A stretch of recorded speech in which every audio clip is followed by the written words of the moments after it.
पुणे लोकसभेचे महायुतीचे उमेदवार मुरली मोहोळ आपल्या बरोबर आहेत। अण्णा, आता प्रचाराला सुरुवात झालेली आहे। तुम्ही अनेक नेत्यांच्या गाठीभेटी घेताय। काय मतदारसंघामधलं चित्र राहील? कारण कसब्याच्या पोटनिवडणुकीमध्ये भाजपचा पराभव झाला, तेच विद्यमान आमदारांना तिकडून महाविकास आघाडीकडून उमेदवारी देण्यात आलेली आहे।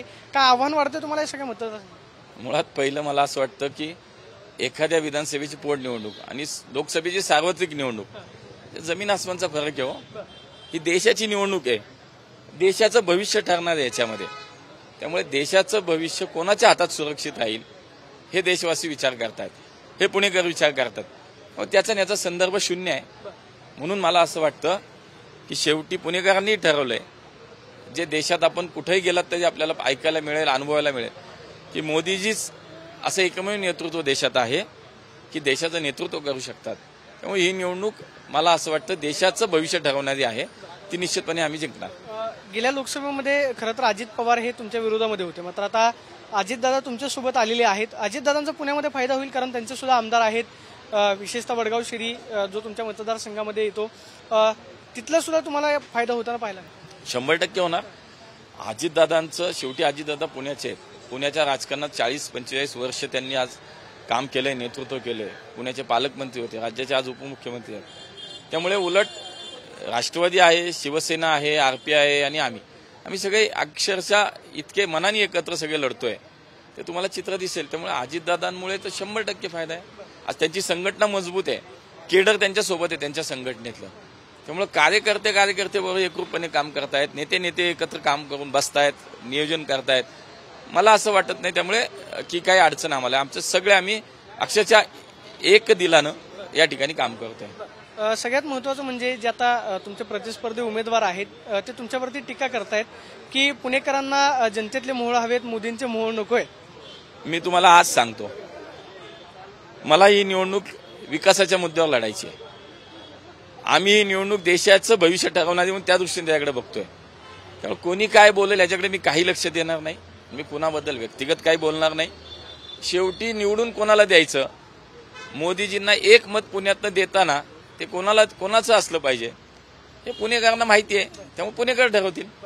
मनसेचे जे वसंत मोरे ज्यांनी खरं तर मनसे सोडली, मात्र आता मनसे महायुतीमध्ये सहभागी होणार अशा पद्धतीच्या चर्चा आहेत। जर कदाचित मनसे सोबत आली त्याचा सुद्धा तुम्हाला पुणे शहरामध्ये फायदा होईल?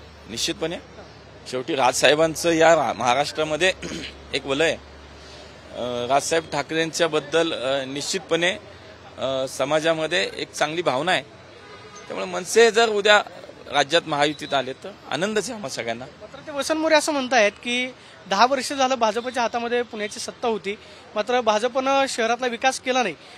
खरं तर या मुद्द्यांवरतीच मी पुणेकरांचे प्रश्न घेऊन लोकसभेची निवडणूक जी आहे अपक्ष लढवणारे त्यांनी महाविकास आघाडीकडे उमेदवारीची मागणी केलेली होती, ती त्यांना मिळाली नाही। मात्र ते असं म्हणतात की मी एकतर्फी निवडणूक जी आहे ती पुण्याची होऊ देणार।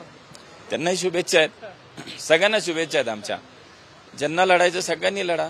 शेवटी निर्णय जो आहे तो नागरिक घेणार आहेत, पुणेकर ठरवणार आहेत। त्यामुळे शुभेच्छा आहेत त्यांना पण। वसंत मोरे असं म्हणतात की मी पहिल्या क्रमांकावरती राहील, त्यासाठी पण शुभेच्छा दिल्या ना मी।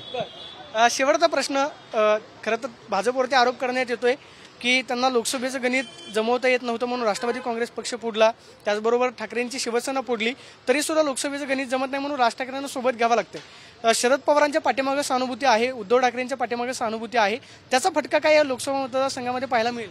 मला असं काही वाटत नाही। त्याचं कारण आहे की मोदीजींच्या नेतृत्वावरती विश्वास ठेवून सगळेजण एकत्र होत आहेत। बघा, शेवटी देश हा महत्वाचा आहे आपल्या प्रत्येकासाठी, भारतीयासाठी। पहिलं प्राधान्य आपलं देशाच्या हिताचं आहे, देशाच्या सुरक्षेचं आहे।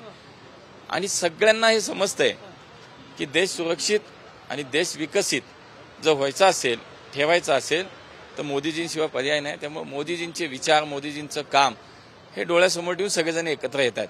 मला असं वाटतं की उलट क्रांती आहे, एक खूप वेगळी एक दिशा या देशाला आहे की मोदीजी काम करतात, आम्ही सगळे तुमच्या सोबत आहोत। तुम्ही अजून देशाचं नाव मोठं कराल, अजून देशाचा विकास होईल, तर आम्ही त्या विकासाचे एक भागीदार असू, शिलेदार असू। ही भावना चांगली आहे ना, वाईट नाही। नंतर अण्णा आपल्याला लोकसभेत पुणेकर निश्चितपणे देतील संधी ती। आपण पाहतोय की लोकसभेतली जी संधी आहे ती निश्चितपणे पुणेकर देतील अशी प्रतिक्रिया मुरली मोहोळांनी दिल्याचं पाहायला मिळते। कॅमेरा पर्सन सुशांत राऊत, मी प्रदीप कापसे, TV9 मराठी, पुणे।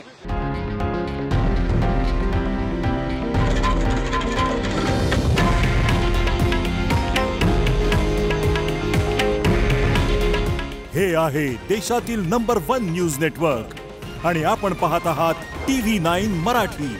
काळजी तुमची, हित महाराष्ट्राचं.